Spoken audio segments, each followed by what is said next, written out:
Sa'yo, boto ko. Hindi eh. Iba yung habol mo sa kanya kanina. Clout. Sino to?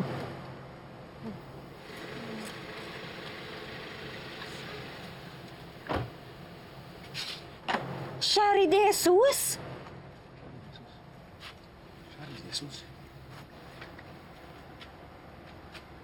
Ano namang nakaid mo? Naligaw ka dito?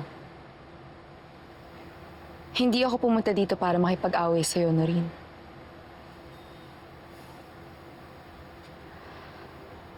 I came here to apologize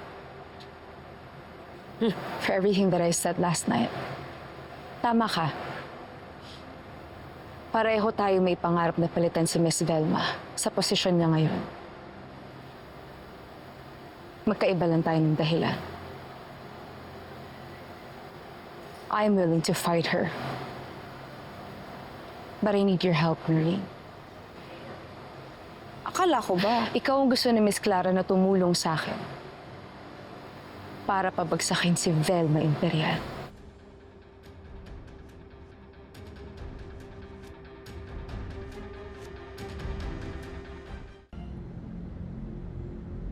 We did it, Marie Armani.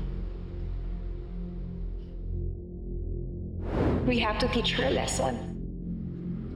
Pader ang babanggain natin na pumuprotekta kay Shari. And that's Miss Velma Imperial. I need to know who had that brilliant idea for this campaign.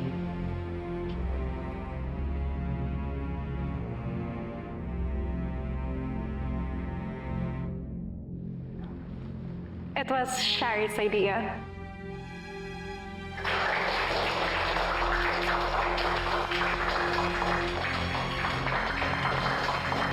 It was you who won, Tara.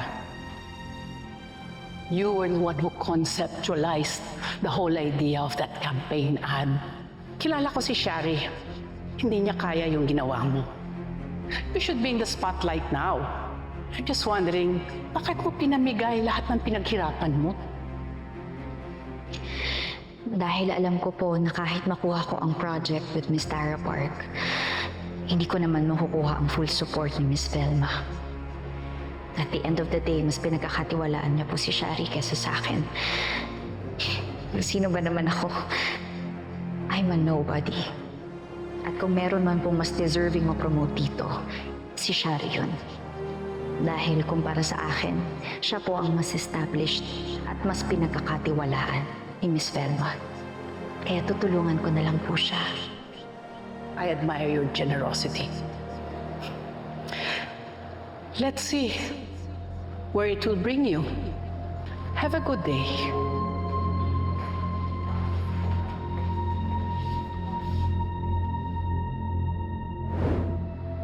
But I need your help, Noreen.